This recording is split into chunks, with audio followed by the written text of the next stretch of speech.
दोस्तों, आज की इस वीडियो में हम चर्चा करने वाले हैं कि 2022 में अक्षय तृतीया कब पड़ रही है, अखा तीज कब पड़ रही है, इसकी तारीख क्या पड़ने वाली है, क्या रहने वाली है और जानेंगे इसके शुभ मुहूर्त के बारे में और इसके महत्व के बारे में।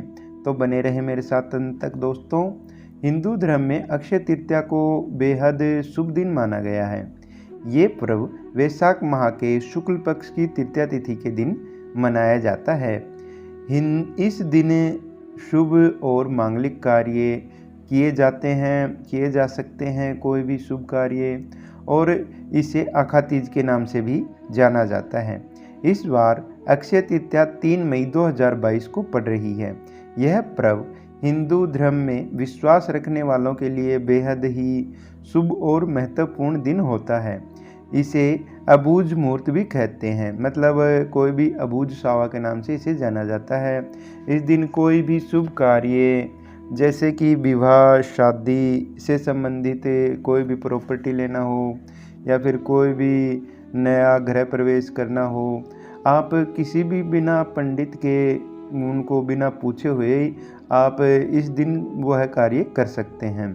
तो दोस्तों, अक्षय शब्द का अर्थ होता है जिसका कभी भी क्षय ना हो, जिसका कभी भी नाश ना हो। ऐसे में मान्यताओं के अनुसार कहा जाता है कि यदि व्यक्ति दान, पुण्य, स्नान या यज्ञ, जप आदि जैसे शुभ कार्य करे तो इससे मिलने वाला जो शुभ फल होता है वह उसमें कभी भी क्षय अर्थात कमी नहीं होती है। इसके अलावा अक्षय तृतीया के दिन विशेष तौर पर सोने के गहने खरीदने की भी मान्यता है। कहा जाता है कि अक्षय तृतीया के दिन यदि सोना खरीदा जाए तो इससे व्यक्ति के जीवन पर माँ लक्ष्मी का आशीर्वाद, सुख, समृद्धि और वैभव आजीवन बना रहता है। इस दिन भगवान विष्णु की पूजा की जाती है। यह भी विधान है विष्णु जी की पूजा करने का। आइए दोस्तों, अब बात करते हैं अक्षय तृतीया के शुभ मुहूर्तों के बारे में। हिंदू पंचांग के अनुसार इस बार अक्षय तृतीया 3 मई 2022 दिन मंगलवार को सुबह 5:19 से शुरू होकर 4 मई की सुबह 7:33 पर समाप्त होगा और इस दिन रोहिणी नक्षत्र सुबह 12:24 से 4 मई सुबह 3:18 तक होगा। अक्षय तृतीया इस बार मंगल रोहिणी नक्षत्र शोभन योग में मनाई जाएगी। शुभ योग में यह अक्षय तृतीया मनाने का ये संयोग अब की बार 30 साल बाद बन रहा है। इतना ही नहीं, 50 साल बाद ग्रहों की विशेष स्थिति भी बन रही है। माना जा रहा है कि अगर आपका कोई भी शुभ कार्य शुभ संयोग के इंतजार में अभी तक रुका हुआ था तो इस बार अक्षय तृतीया पर आप इसे पूरा कर सकते हैं। यह संयोग बहुत ही सुकारी और शुभ है और मंगलकारी फल देने वाला है। दोस्तों, वैशाख मास के शुक्ल पक्ष की तृतीया अगर दिन के पूर्वाह्न में हो तो इस दिन यह त्यौहार मनाया जाता है।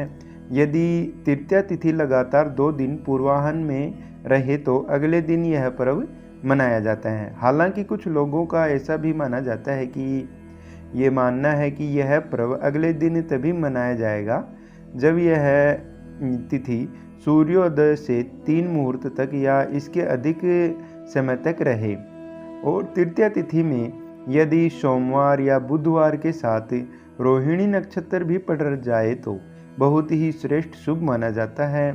दोस्तों, आइए अब बात करते हैं अक्षय तृतीया व्रत व उसकी पूजन विधि के बारे में।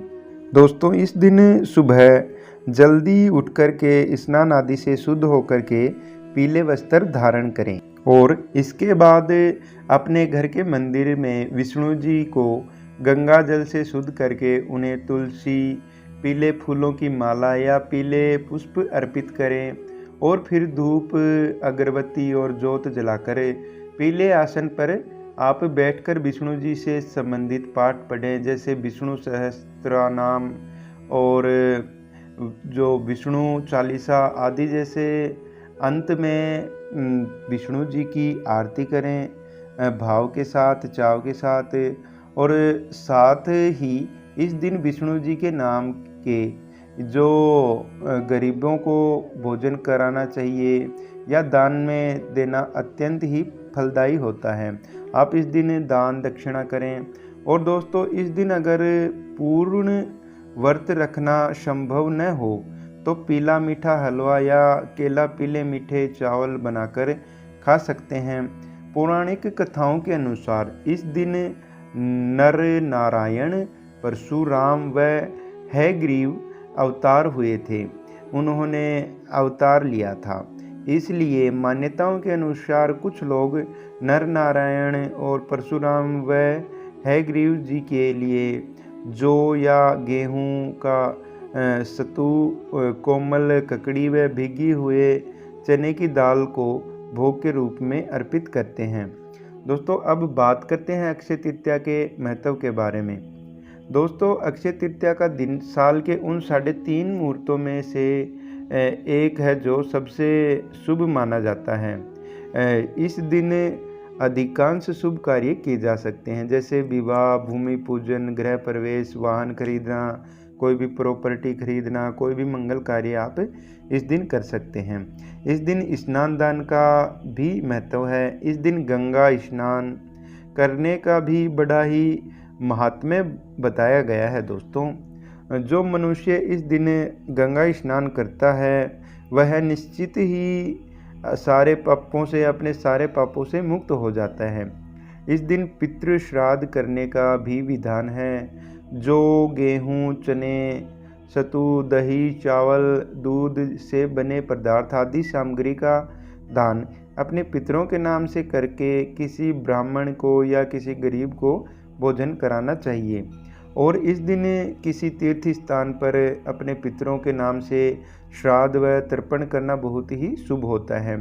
कुछ लोग यह भी मानते हैं कि इस दिन सोना खरीदना शुभ होता है, तो इस दिन कई लोग सोना भी खरीदते हैं। और दोस्तों, ऐसा भी माना जाता है कि इसी तिथि को परशुराम और हयग्रीव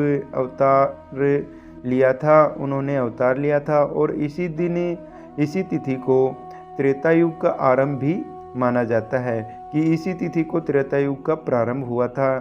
और इसी दिन ही श्री बद्रीनाथ जी के पट खुलते हैं।